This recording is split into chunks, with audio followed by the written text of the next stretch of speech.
નમસ્કાર વિદ્યાર્થી મિત્રો, વેદમ કેરિયર એકેડમીમાં આપનું હાર્દિક સ્વાગત કરું છું. હવે આજે આપણે ધોરણ 10 ગણિત વિષયમાં પ્રકરણ 2 બહુપદીનો અભ્યાસ કરવાનો છે. એટલે બહુપદી એટલે કે પોલિનોમિયલ્સ. હવે આ શબ્દ છે બહુપદી, એ તમે આગલા ધોરણમાં સાંભળ્યો હશે. એટલે આપણે સૌથી પહેલા બહુપદી એટલે શું એનો આપણે અભ્યાસ કરીશું. એટલે કે બેઝિકનો પહેલા અભ્યાસ કરીશું, ત્યારબાદ આપણે આગળ વધીશું. તો પહેલા તો હું એક વ્યાખ્યા કહું છું, તો કે ચલની વ્યાખ્યા. ચલ એટલે શું? તો કે ચલ એટલે કે જે ભિન્ન કિંમત ધારણ કરી શકે એને આપણે ચલ કહીએ છીએ. અને ચલને આપણે સંકેતમાં x, y, z, t આ વગેરે સંકેતથી આપણે દર્શાવીએ છીએ. આ થઈ ચલની વ્યાખ્યા. હવે આપણે પ્રકરણની શરૂઆત બેઝિકથી કરીએ છીએ, એટલે કે બહુપદીની વ્યાખ્યા આપણે આપી. તો બહુપદી છે એનું આપણે પહેલા વ્યાપક સ્વરૂપ લખીએ તો an x⁻n plus an-1 x⁻n-1 plus an-2 x⁻n-2 plus ટપકા ટપકા ટપકા પ્લસ a1x પ્લસ a0, કે જ્યાં an નોટ ઇક્વલ ટુ 0, આ an છે એ 0 હોવો જોઈએ નહીં, તથા a0, a1, a2 up to an-2, an-1, an વાસ્તવિક સંખ્યાઓ હોય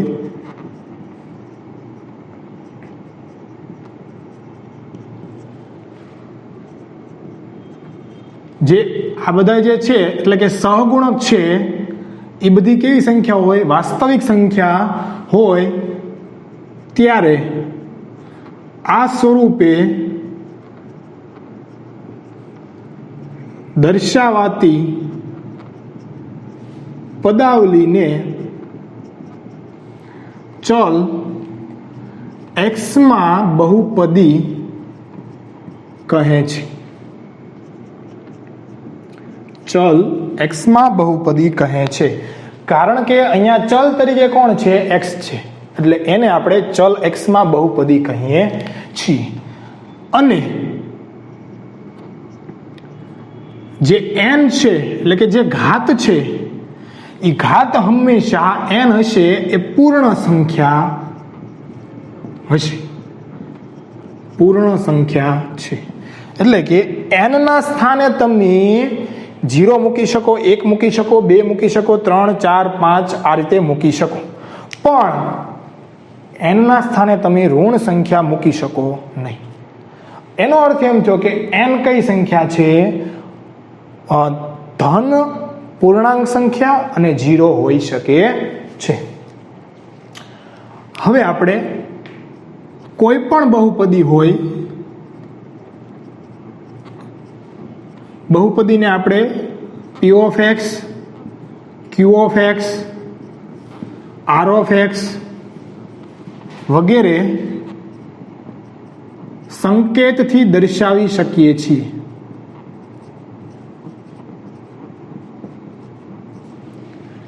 કોઈ પણ બહુપદી હોય એને આપણે p of x, q of x, r of x વગેરે સંકેતથી આપણે દર્શાવીએ છીએ. આ p of x એટલે તો કે કયા ચલમાં? x ચલમાં બહુપદી. q of x એટલે કયા ચલમાં? x ચલમાં બહુપદી. r of x એટલે x ચલમાં બહુપદી. આ બધા બહુપદીને દર્શાવવાના સંકેત થયા. હવે આપણે બીજી એક વ્યાખ્યા જોઈએ કે બહુપદીની ઘાત. હવે આપણે બહુપદીની ઘાત જોઈએ તો કે જો p of x એ ચલ x માં બહુપદી હોય તો એક્સની મહત્તમ ઘાતાંકને બહુપદીની ઘાત કહે છે. આ બધું આમ જોઈએ તો તમે ધોરણ 9માં પણ ભણી ચૂક્યા છો, છતાં આપણે રિવિઝન કરીએ છીએ. હવે આ ખાસ અગત્યનું છે કે બહુપદીની ઘાત આપણને કઈ રીતે મળે. તો તમને એક બહુપદી આપેલી છે, એ ચલ એક્સમાં બહુપદી આપી હોય તો એક્સની જે મહત્તમ ઘાત હોય એને આપણે બહુપદીની ઘાત કહીએ છીએ. સપોઝ કે તમને ધારો કે આ રીતે બહુપદી આપી છે x + 5. તો અહીંયા તમારે ચલ તરીકે x છે, એટલે આ જે બહુપદી છે એને આપણે ચલ એક્સમાં બહુપદી કહીએ કે એટલે p ઓફ x વડે દર્શાવી શકીએ. એટલે આ થઈ એ બહુપદી થઈ. હવે અહીંયા તમારે આ બહુપદી છે એની ઘાત કેટલી એ તમારે નક્કી કરવી છે. તો ચલ ગોતો, આમાં ચલ એટલે x ચલ છે. હવે એની ઘાત એટલે અહીંયા કાંઈ નહીં, એટલે એક ઘાત હોય, એટલે બીજી તો એક ચલ છે નહીં, એટલે અહીંયા x ની કેટલી ઘાત? એક ઘાત. એટલે આપણે કહી શકીએ કે એક ઘાત. આ જે બહુપદી છે એની ઘાત કેટલી? તો કે એક ઘાત. ધારો કે હું p ઓફ x બરાબર આ રીતે લઉં કે x² + 2x + 1. તો અહીંયા તમે જોઈ શકો છો કે અહીંયા x ની એક ઘાત છે, ચલની એક ઘાત છે, અને અહીંયા ચલની બે ઘાત છે. તો મોટી ઘાત કઈ કહેવાય? તો કે 2. એટલે જે મહત્તમ ઘાતાંક છે એને બહુપદીની આપણે ઘાત કહીએ છીએ. એટલે અહીંયા જે ચલ છે એની મહત્તમ ઘાત 2 છે, એટલે આની ઘાત થશે 2.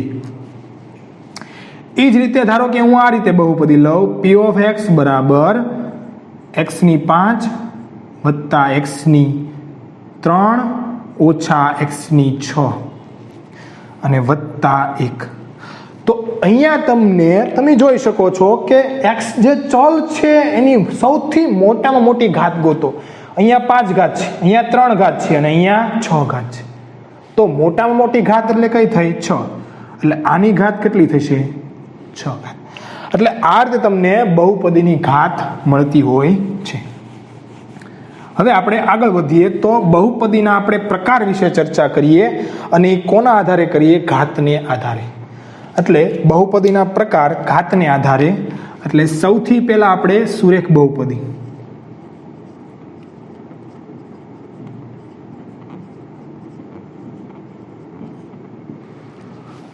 હવે આપણે બહુપદીના ઘાતને આધારે વર્ગીકરણ કરીએ છીએ. તો સૌથી પહેલા આપણે સુરેખ બહુપદી લઈએ. તો કે જે બહુપદીની ઘાત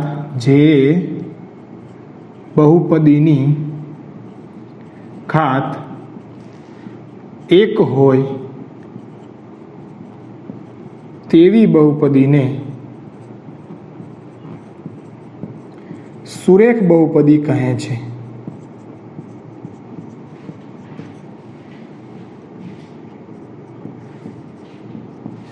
એટલે કે સુરેખ બહુપદીને આપણે એક ઘાત બહુપદી પણ કહી શકીએ. એટલે સુરેખ બહુપદી એટલે તો કે જે બહુપદીની ઘાત 1 હોય તેવી બહુપદીને સુરેખ બહુપદી કહે છે. દાખલા તરીકે આપણે વિચારીએ તો કે 2x + 1. ચાલો અહીંયા આ બહુપદીની ઘાત કેટલી? ચલની માથે ઘાત ગોતો, તો કે કાંઈ નથી એટલે 1. તો અહીંયા ચલ કે એક જગ્યાએ જ છે અને એની ઘાત 1 છે, એટલે મહત્તમ ઘાત 1 થઈ, એટલે બહુપદીની ઘાત કેટલી થઈ? 1. તો જે બહુપદીની ઘાત 1 હોય એ બધી કેમાં આવે? સુરેખ બહુપદી. સપોઝ હું આ રીતે લઉં કે 7/5 x + 2.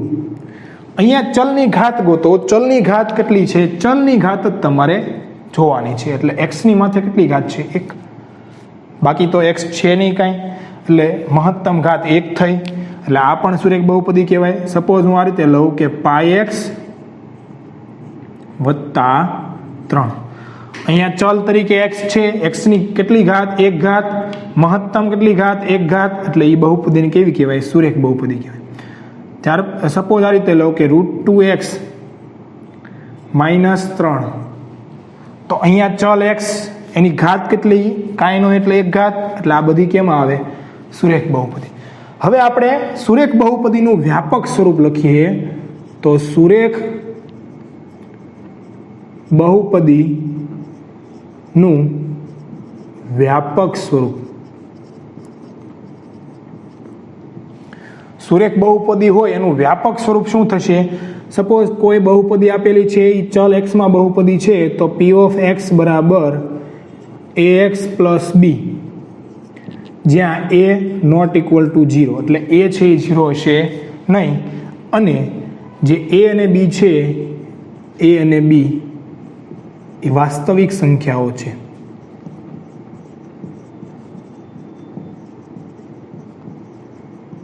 એટલે એક તો આ ખાસ યાદ રાખવાનું છે કે સુરેખ બહુપદીનું વ્યાપક સ્વરૂપ શું થશે? તો કે p ઓફ x બરાબર ax પ્લસ b. એ તમે 0 લઈ શકો નહીં, કારણ કે 0 લઈ લો તો 0 સાથે કોઈ પણ સંખ્યાનો ગુણાકાર 0 થશે. એટલે એની કિંમત 0 લઈ શકો નહીં, એટલે કે a અને b વાસ્તવિક સંખ્યાઓ છે. હવે એની પછીની બહુપદી એટલે કે ઘાતને આધારે બીજું આપણે ભાગ જોઈએ તો દ્વિઘાત બહુપદી.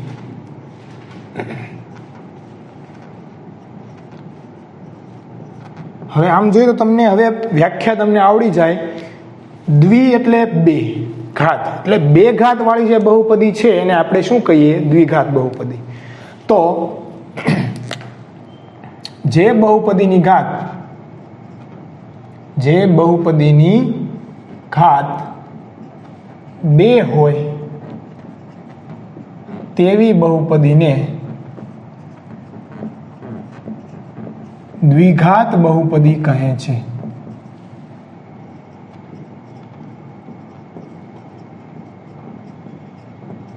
દાખલા તરીકે આપણે વિચારીએ, ત્યારબાદ x square plus 5x plus 6. તો અહીંયા પણ તમે જોઈ શકો છો કે મહત્તમ ઘાત કેટલી છે? 2. અહીંયા x ની એક ઘાત છે, અહીંયા x ની બે ઘાત છે. મોટી ઘાત કેટલી? તો કે 2. એટલે આ બહુપદીને શું કહેવામાં આવે છે? દ્વિઘાત બહુપદી. દ્વિઘાત બહુપદીનું વ્યાપક સ્વરૂપ લખીએ તો દ્વિઘાત બહુપદીનું વ્યાપક સ્વરૂપ. તો દ્વિઘાત બહુપદીનું વ્યાપક સ્વરૂપ શું થશે? તો કે ax square plus bx plus c a not equal to 0, અને a b અને c કોઈ પણ વાસ્તવિક સંખ્યાઓ છે.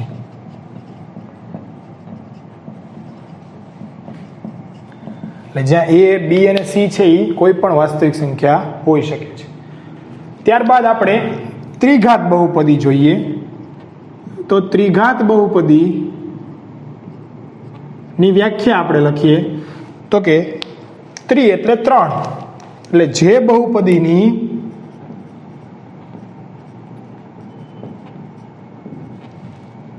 ઘાત 3 હોય તેવી બહુપદીને ત્રિઘાત બહુપદી કહે છે.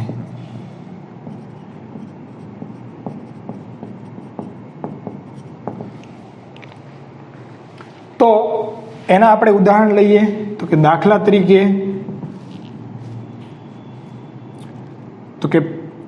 x cube plus 2x square plus x plus 1. ચાલો આમાં મોટી ઘાત ગોતો. ચલની મોટી ઘાત તો કે 3, એટલે બહુપદીની ઘાત પણ કેટલી થાય? 3. એટલે આ બહુપદીને શું કહેવાય? ત્રિઘાત બહુપદી. ત્યારબાદ સપોઝ આ રીતે આપ્યું છે -x square plus x cube minus x અને વત્તા 1. ચાલો અહીંયા મોટી ઘાત ગોતો ચલની તો કે 3 જ છે. જોઈ જો અહીંયા નાની, આ બે નાની, એની કરતા એક નાની અને 3, એટલે સૌથી મોટી ઘાત કેટલી? તો કે 3. એટલે આ બહુપદીને શું કહેવાય? ત્રિઘાત. કયા ચલમાં? x ચલમાં. ત્યારબાદ સપોઝ આ રીતે આપ્યું છે કે x ક્યુબ માઇનસ 1. તો અહીંયા પણ મહત્તમ ઘાત કેટલી છે ભાઈ? 3 છે. તો 3 ઘાત હોય એને શું કહેવામાં આવે છે? ત્રિઘાત બહુપદી. એટલે આ થઈ ત્રિઘાત બહુપદી. એટલે આવા બધા ઘણા બધા આપણે ઉદાહરણ લઈ શકીએ વગેરે. ત્યારબાદ ત્રિઘાત બહુપદીનું વ્યાપક સ્વરૂપ વિચારીએ તો ત્રિઘાત બહુપદીનું વ્યાપક સ્વરૂપ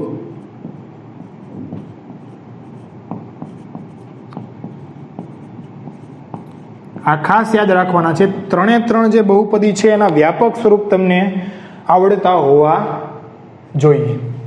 ત્રિઘાત બહુપદીનું વ્યાપક સ્વરૂપ આપણે લખીએ તો ચલ x માં સપોઝ બહુપદી હોય તો ax³ વત્તા bx² વત્તા cx plus d, ax³ plus bx² વત્તા cx વત્તા d, કે જ્યાં a નોટ ઇક્વલ ટુ 0, એટલે કે a ની કિંમત 0 લેવાની નથી. સપોઝ 0 લઈ લો તો આ પદ વહી ગયું, એટલે તો કઈ બહુપદી થઈ ગઈ તો કે દ્વિઘાત બહુપદી. એટલા માટે તમારે a બરાબર 0 લેવાના નથી. એટલે આ જે વસ્તુ છે એ ત્રિઘાત બહુપદીનું વ્યાપક સ્વરૂપ છે, જ્યાં a b c અને d કેવી સંખ્યાઓ છે ભાઈ તો કે વાસ્તવિક સંખ્યાઓ છે. તો ત્યારબાદ આપણે આગળ વધીએ તો બહુપદી p ઓફ x ની x બરાબર k આગળની કિંમત અથવા તો એને મૂલ્ય પણ કહી શકાય. કોઈ પણ તમને ચલ x માં બહુપદી આપેલી હોય તો બહુપદી p ઓફ x ની x બરાબર k આગળની કિંમત આપણે કઈ રીતે મેળવી શકાય એની વિશે વિચારીએ. તો આપેલ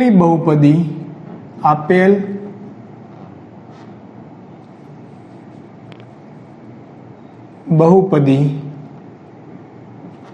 p ઓફ x માં x ના સ્થાને k મૂકતા જે કિંમત મળે તેને બહુપદી p ઓફ x ની x બરાબર k આગળની કિંમત અથવા તો મૂલ્ય કહે છે. તેને સંકેતમાં p ઓફ k વડે દર્શાવાય છે. કોઈ પણ તમને બહુપદી આપેલી હોય, અને ખાસ યાદ રાખજો કે જ્યાં k છે એ વાસ્તવિક સંખ્યા છે. k શું છે ભાઈ? વાસ્તવિક સંખ્યા છે.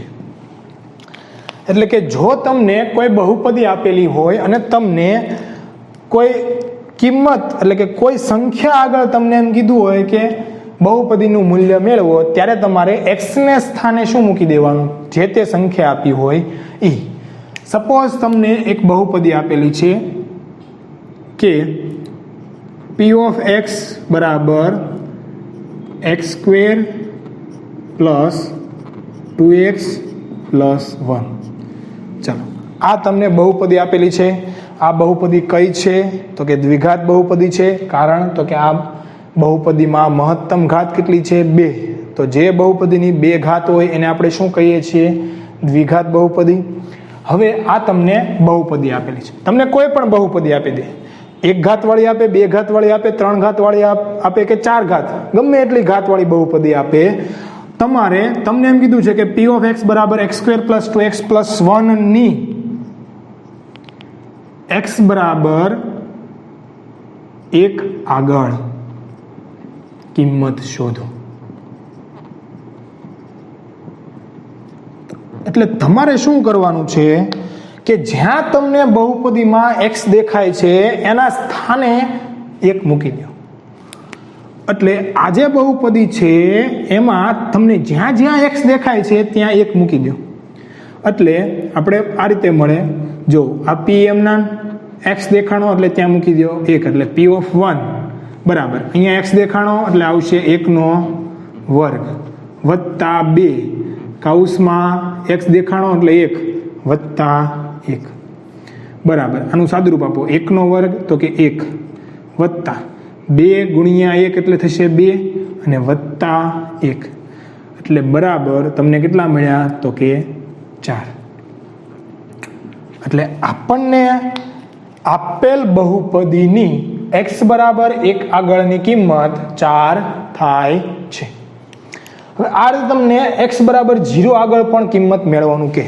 સપોઝ તમને એમ કે x બરાબર 0 આગળ કિંમત મેળવો તો તમારે શું કરવાનું છે? x ના સ્થાને 0 મૂકવાનું છે. એટલે p ઓફ 0 બરાબર 0 વર્ગ વત્તા 2x 2 x ના સ્થાને 0 વત્તા 1 એટલે 0 વર્ગ કેટલો થશે તો કે બાય 0.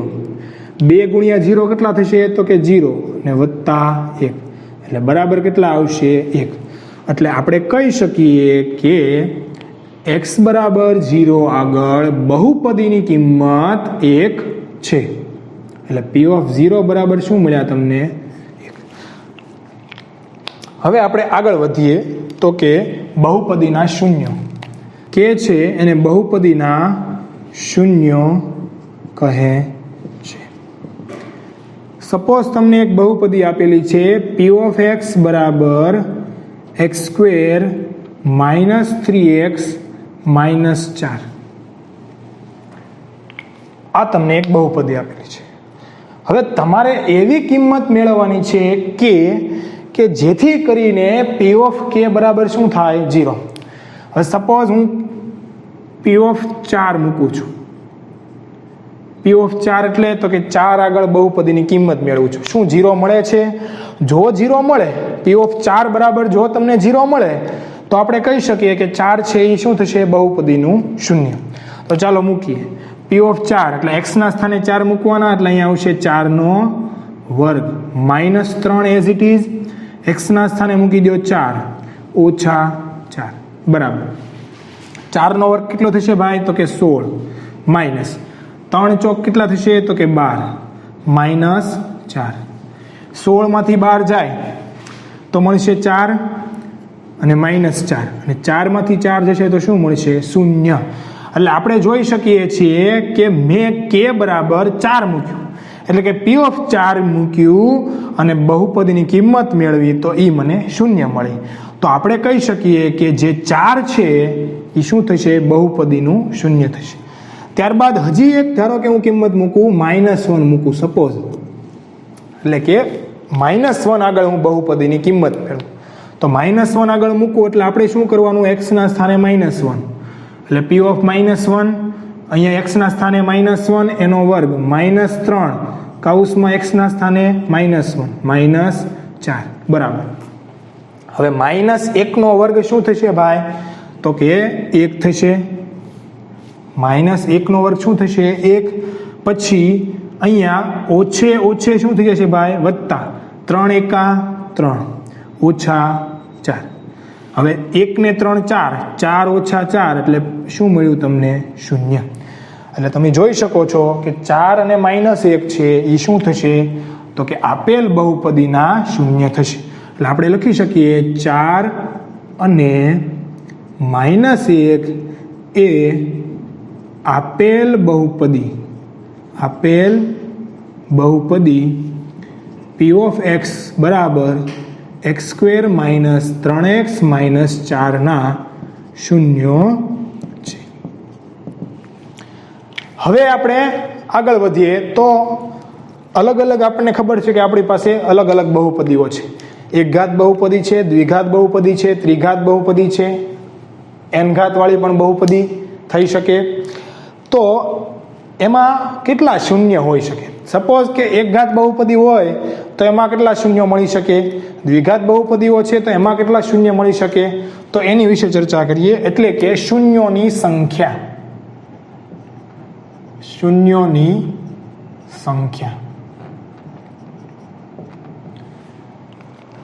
તો શૂન્યોની સંખ્યા આપણે વિચારીએ તો કોઈ પણ સુરેખ બહુપદી હોય એનું આપણે વ્યાપક સ્વરૂપ લખીએ તો કે સુરેખ બહુપદી પી ઓફ એક્સ બરાબર એ એક્સ પ્લસ બી, કે જ્યાં એ નોટ ઇક્વલ ટુ 0 અને એ બી શું થશે? વાસ્તવિક સંખ્યા થશે. તો કોઈ પણ સુરેખ બહુપદી હોય એમાં શૂન્યોની સંખ્યા મેળવીએ. એટલે આ જે બહુપદી છે એનું શૂન્ય મારે લખવું હોય તો સુરેખ બહુપદીનું શૂન્ય, સુરેખ બહુપદીનું શૂન્ય તો કે બરાબર આવશે -b/a. એટલે કે આપણે લખી શકીએ કે સુરેખ બહુપદીમાં શૂન્યની સંખ્યા 1 હોય છે. કોઈ પણ સુરેખ બહુપદી હોય એમાં શૂન્ય કેટલા મળશે? તો કે 1 મળશે. અને કયું મળશે? તો કે -b/a કરો, જે જવાબ મળે એ તમને શૂન્ય મળશે. હવે ત્યારબાદ આપણે દ્વિઘાત બહુપદીની વાત કરીએ તો દ્વિઘાત બહુપદીમાં વધુમાં વધુ 2 શૂન્યો હોઈ શકે. એનો અર્થ એમ થયો કે કોઈ પણ દ્વિઘાત બહુપદી હોય એમાં વધુમાં વધુ 2 શૂન્ય હોઈ શકે. એટલે કે 2 કરતાં વધારે હોઈ શકે નહીં. વધુમાં વધુ 2 એટલે વધારેમાં વધારે તમને 2 શૂન્ય મળી શકે, એની કરતાં વધારે મળશે નહીં. કદાચ 0 પણ મળે. કોઈ પણ દ્વિઘાત બહુપદી હોય તો એમાં શૂન્યની સંખ્યા 0 પણ મળે, કદાચ 1 પણ મળે અને કદાચ 2 પણ મળે. અહીંયા જે બહુપદી આપેલી છે એ તમે જોઈ શકો છો. કઈ બહુપદી છે? દ્વિઘાત બહુપદી. એમાં કેટલા આપણને શૂન્ય મળ્યા? તો કે 2 શૂન્ય મળ્યા. એટલે કોઈ પણ દ્વિઘાત બહુપદી હોય એમાં વધુમાં વધુ 2 શૂન્ય હોય છે, 2 કરતાં વધારે હોય નહીં. 2 હોઈ શકે, 1 પણ હોઈ શકે અને 0 પણ હોઈ શકે. ત્યારબાદ આપણે ત્રિઘાત બહુપદીની વાત કરીએ તો ત્રિઘાત બહુપદીમાં વધુમાં વધુ 3 શૂન્યો હોઈ શકે છે. એનો અર્થ એમ થયો કે 3 કરતાં વધારે શૂન્યો મળે નહીં. કોઈ પણ તમને ત્રિઘાત બહુપદી આપેલી હશે એમાં વધુમાં વધુ 3 શૂન્યો હોઈ શકે છે. એટલે 0 પણ હોઈ શકે છે, 1 પણ હોઈ શકે, 2 પણ હોઈ શકે અને 3 પણ હોઈ શકે, પણ 3 થી વધારે હશે નહીં. હવે જો હું વ્યાપક વાત કરું તો કે n ઘાતવાળી બહુપદીની વાત કરું તો n ઘાતવાળી બહુપદીને વધુમાં વધુ n શૂન્યો હોય છે. એટલે n ઘાતવાળી બહુપદી હોય અને વધુમાં વધુ કેટલા શૂન્યો હોઈ શકે? n શૂન્યો હોઈ શકે. હવે આપણે આગળ વધીએ તો બહુપદીના શૂન્યોનું ભૌમિતિક અર્થઘટન. બહુપદીના શૂન્યોનું ભૌમિતિક અર્થઘટન. એટલે હું શું કહેવા માંગુ છું કે હવે આપણે આલેખ જોવાના છે, એના દ્વારા આપણે એનું અર્થઘટન કરવાનું છે કે બહુપદીના શૂન્યો છે એનું ભૌમિતિક અર્થઘટન ભૌમિતિ દ્વારા, એટલે કે આપણે આલેખ દોરીને. તો સૌથી પહેલાં સપોઝ ધારો કે તમને એક બહુપદી આપેલી છે કે જે સુરેખ બહુપદી છે, એટલે કે પી ઓફ એક્સ બરાબર એક્સ પ્લસ બી. આનું આપણે કે જ્યાં એ નોટ ઇક્વલ ટુ 0 નો આલેખ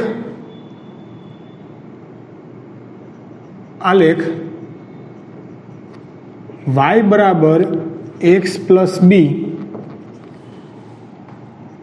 દોરવામાં આવે તો તે એક્સ અક્ષને -b ના છેદમાં a, 0 આગળ છેદે છે. કોઈ પણ સુરેખ બહુપદીનો આલેખ જ્યારે દોરવામાં આવે એટલે કે y બરાબર x પ્લસ બી એનો આલેખ દોરો તો એ હંમેશા x અક્ષને એક જ બિંદુમાં છેદશે અને કયા બિંદુમાં -b/a,0 આગળ છેદે છે. એટલે એનો અર્થ એમ થયો કે સુરેખ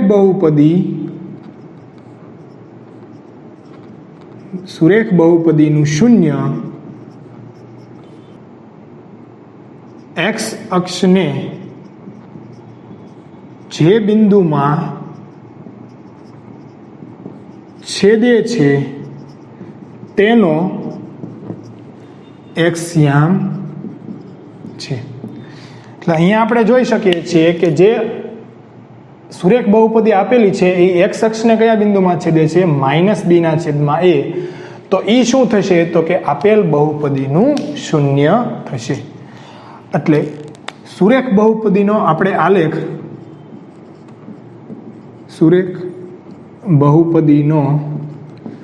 આલેખ હંમેશા x અક્ષને એક બિંદુમાં છેદતી રેખા છે. સુરેખ શબ્દ એટલા માટે જ રાખ્યો છે કારણ કે એનો જ્યારે તમે આલેખ દોરવામાં આવે કોઈ પણ બહુપદીનો આલેખ દોરો એટલે કે સુરેખ બહુપદીનો આલેખ દોરો ત્યારે હંમેશા x અક્ષને એક જ બિંદુમાં છેદશે. આ થઈ આપણા માટે x અક્ષ અને આ જે થઈ એ આપણા માટે સપોઝ p ઓફ x છે એટલે કે સુરેખ બહુપદી છે ax પ્લસ b. હવે એનો આલેખ હંમેશા દોરો તો એક પ્રકારની તમને રેખા મળે છે અને એ હંમેશા x અક્ષને એક જ બિંદુમાં છેદે છે એટલે કે -b/a,0. એટલે અહીંયા જે એક્સિયામ છે -b/a છે એ આપેલ સુરેખ બહુપદીનું શું થશે શૂન્ય થશે. ત્યારબાદ આપણે દ્વિઘાત બહુપદીના શૂન્યની વાત કરીએ તો કે દ્વિઘાત બહુપદી p ઓફ x. હવે આપણને ખબર છે કે દ્વિઘાત બહુપદી હોય અને કેટલા મહત્તમ શૂન્ય હોઈ શકે વધુમાં વધુ કેટલા શૂન્ય હોઈ શકે 2. એટલે દ્વિઘાત બહુપદી p ઓફ x બરાબર ax² plus bx plus c કે જ્યાં a નોટ ઇક્વલ ટુ 0 ના સંદર્ભમાં આપણે y બરાબર ax² plus bx plus c ax² plus bx plus c નો આલેખ દોરવામાં આવે. આલેખ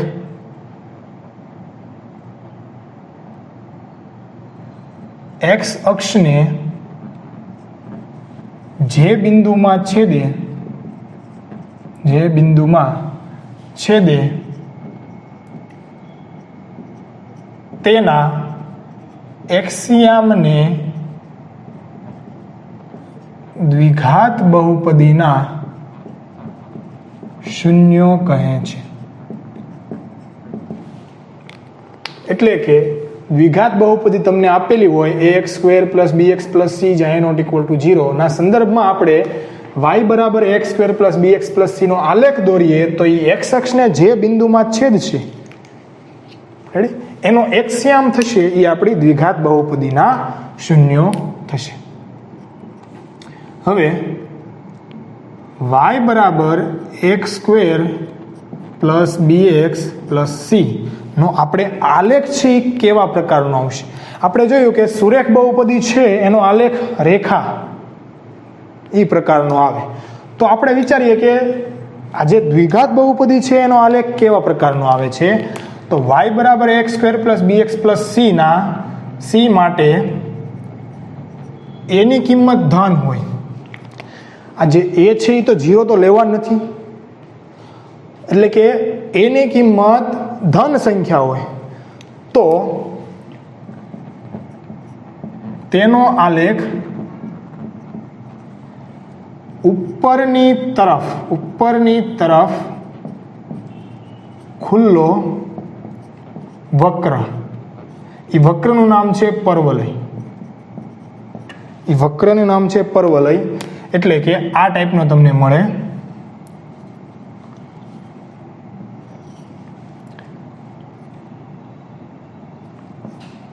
અને એની કિંમત ઋણ હોય. અહીંયા ખાલી એ ઉપર જ આધાર રાખશે, ઉપરની તરફ ખુલ્લો આવશે કે નીચેની તરફ ખુલ્લો આવશે એનો આધાર કોની ઉપર રહેશે? આ એ પર.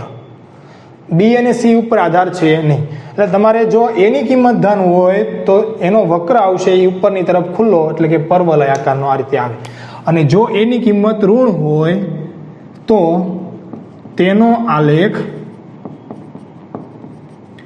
નીચેની તરફ ખુલ્લો વક્ર, એટલે કે પરવલય. એ આકાર તો બંને એક જ કહેવાય, પરવલય, પણ આ રીતે ઊંધો આવશે. આ રીતે શું આવશે? ઊંધો આવશે. એટલે નીચેની તરફ ખુલ્લો વક્ર પરવલય આ રીતે ઊંધું થશે.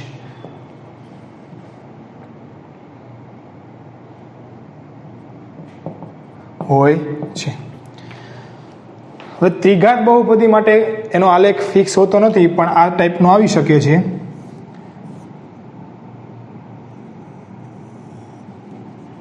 આ ટાઈપનો આવે છે, એટલે એની વિશે આપણે અભ્યાસ કરવાનો પણ નથી. આ ટાઈપનો આવી શકે. આ છે x³ નો આલેખ છે, x ઘન. એટલે આનો આપણે અભ્યાસ કરવાનો નથી, પણ અહીંયા સુધી તમને ખબર હોવી જોઈએ કે જો દ્વિઘાત બહુપદી આપેલી હોય, એ છે એ ધન હોય, તો એનો આલેખ છે એ ઉપરની તરફ ખુલ્લો પરવલય આવશે, એટલે કે આ ટાઈપનો. અને જો એની કિંમત ઋણ હશે તો એનો આલેખ નીચેની તરફ ખુલ્લો વક્ર આવશે, એટલે કે આ પ્રકાર. આ થયો ત્રિઘાત બહુપદીનો, એટલે કે x³ નો આલેખ. અને ખાસ આ યાદ રાખવાનું છે કે કોઈ પણ બહુપદી હોય એના શૂન્યો તમને મેળવવાના કે તો એ x અક્ષને જે બિંદુમાં છેદે છે તેના x યામ એ જેટલા હોય એટલા એના શૂન્યો થશે. હવે આપણે સ્વાધ્યાય 2.1 એનો પ્રશ્ન 1 છે એ ગણીએ.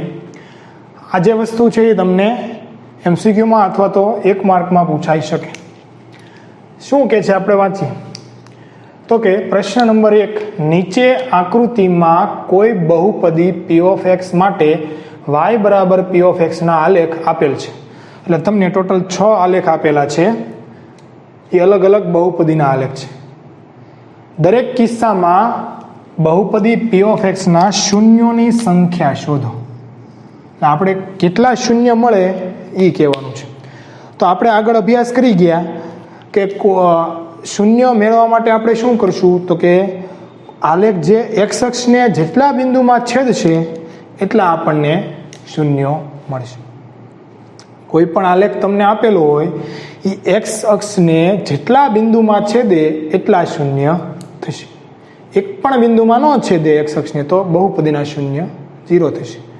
તો સૌથી પહેલા આપણે પહેલી આકૃતિ જે તમને આપેલી છે એનો વિચાર કરીએ. તો આ થશે આપણો માટે p of x, જે તમને આ રીતે એક લાઈન આપી છે. હવે આના આપણે બહુપદીના શૂન્યો શોધવાના છે. આ આપણા માટે શું થશે ભાઈ? x અક્ષ થશે. આ આપણા માટે x અક્ષ છે. હવે આ જે વક્ર છે, એટલે કે જે લાઈન છે, એટલે કે જે રેખા છે, એ આ x અક્ષને છેદે છે તો કે નહીં. એટલે આપણે લખી શકીએ પહેલામાં આન્સર તરીકે આલેખ x અક્ષને એક પણ બિંદુમાં છેદતો ન હોવાથી બહુપદીના શૂન્યો 0 થાય. એટલે કે એક પણ શૂન્ય મળશે નહીં. ત્યારબાદ બીજા આલેખની વાત કરીએ તો અહીંયા આપણે એ ગોતવાનું છે કે વક્ર છે એ x અક્ષને ક્યાં ક્યાં છેદે છે. તો આ આપણા માટે x અક્ષ થઈ. તો આ જે વક્ર દોરેલો છે એ એક્સ અક્ષ એટલે કે આ અક્ષને ક્યાં બિંદુમાં છેદે છે? માત્ર અહીંયા જ છેદે છે. જો આ એક્સ અક્ષ, આ વક્ર દોર્યો એ એક્સ અક્ષને આ એક જ બિંદુમાં છેદે. આ છેદે એ તો વાય અક્ષને છેદે છે, એને શૂન્ય ન કહેવાય. આપણે તો જે એક્સ અક્ષને જ્યાં છેદે એને આપણે શૂન્ય કહીશું. એટલે આ વક્ર છે એ એક્સ અક્ષને કેટલા બિંદુમાં છેદે છે? એક બિંદુમાં. એટલે આપણે લખી શકીએ બીજામાં જવાબ આલેખ છે એ એક્સ અક્ષને એક બિંદુમાં છેદતો હોવાથી બહુપદીના શૂન્યોની સંખ્યા એક થાય. ત્યારબાદ આગળ વધીએ તો ત્રીજો તમને જે આલેખ આપ્યો છે એમાં આપણે વિચારીએ તો એ વક્ર છે એ એક્સ અક્ષને ક્યાં બિંદુમાં છેદે છે? આ આપણા માટે આ વક્ર થયું.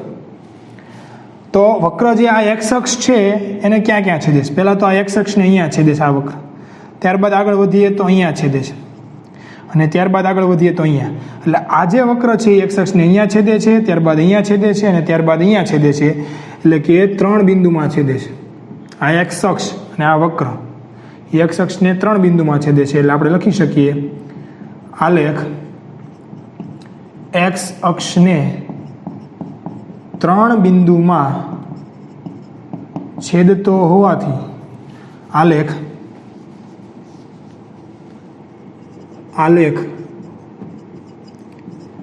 એક્સ અક્ષને 3 બિંદુમાં છેદતો હોવાથી શૂન્યોની સંખ્યા 3 થાય. ત્યારબાદ ચોથા વક્રની વાત કરીએ તો ચોથો વક્ર તમને આ રીતે આપેલો છે અને આ એનો આલેખ થયો.